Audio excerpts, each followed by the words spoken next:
Alright, so we're going to be doing the installation. This is a Samsung washer. Now this will work with any washer. So when you first get your machine, it's going to have, those are called shipping bolts. And the hose looks like it got crushed. Be careful with that. Now the shipping bolts are there to hold the drum assembly in place. Before you put your machine in for service, you must remove them. Otherwise, your washer will vibrate violently and shake. So remove them. Or tool you will have in your packet. I'm using my drill, but you should have them and you can remove them. You remove all the way and then wiggle and pull it out. Now keep those for future, because in the event that you do want to relocate, you would actually put them back into the washer and it keeps the drum stabilized. In the event that falls, it keeps the drum, everybody in place. So super important. Now, this is your water supply. Do not use Teflon. The hoses already have a gasket, so you do not need Teflon tape. Use your hand, tighten them, meaning do not cross thread. So get them on nicely, and once they're tight enough, go ahead and use a channel lock and snug them up.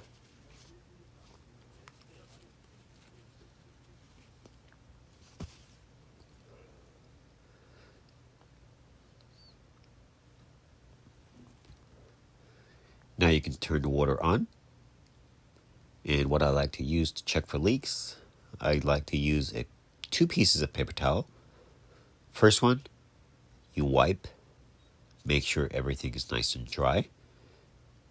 Then you follow along with the other piece of paper and you hold it and you wait, and then you check and see if it's damp. If it's damp, then you want to tighten back up your hoses, and if it's not, then you're good to go.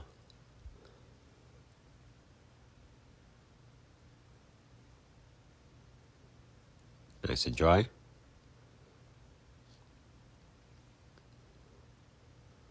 And dry. Excellent.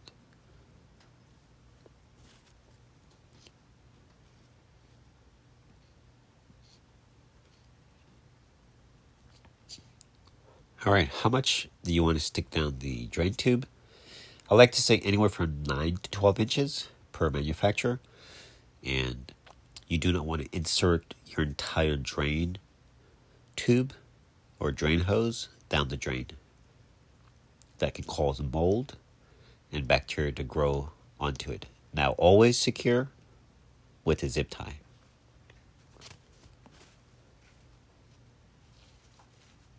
All right, we're getting ready to plug in. Options.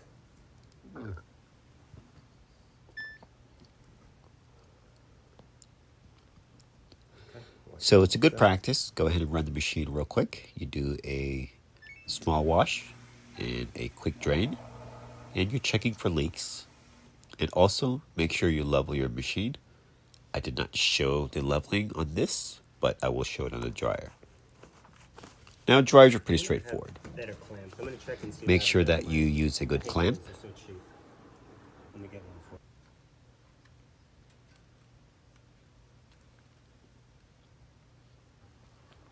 A good clamp is super important, especially if you have a gas dryer.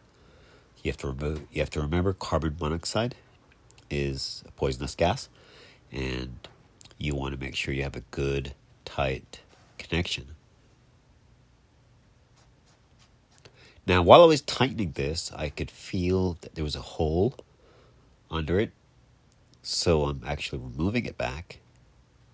And what you're going to do, in this case, you would actually cut off the excess, or you could slide it,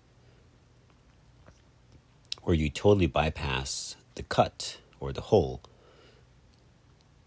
and then you're good to go, which is what I'm doing. So pay attention to those things, because all that could cause extra dry time, excess dust in your laundry room. all of that stuff.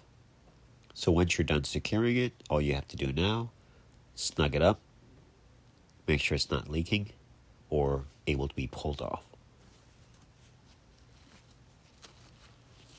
All right, so once you're nice and tight and secure back there, it's going to be time to slide the dryer back in.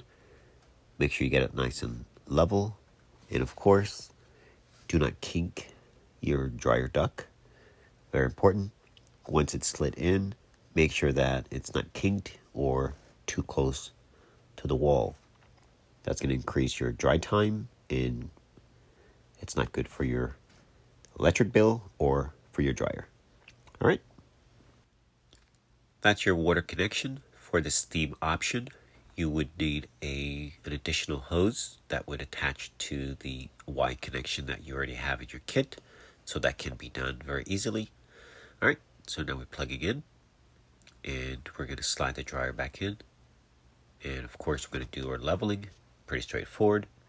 If you notice it's shaking, go ahead and adjust your legs. Never run your machine with the legs not leveled. It will damage the floor and also cause excess wear on your dryer.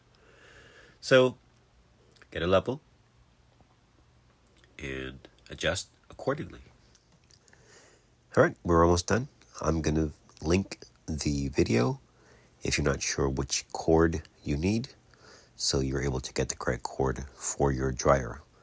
That link for the video will be in the description. Be super careful as you're sliding your dryer back. Do not kink or bend too much the dryer vent, otherwise that's going to increase your dryer dry time, and that's not a very good thing. All right, guys, we're at the end of the video. Thanks for watching. Comes with the attachment. You'd need the additional hose to complete the installation. So keep these in your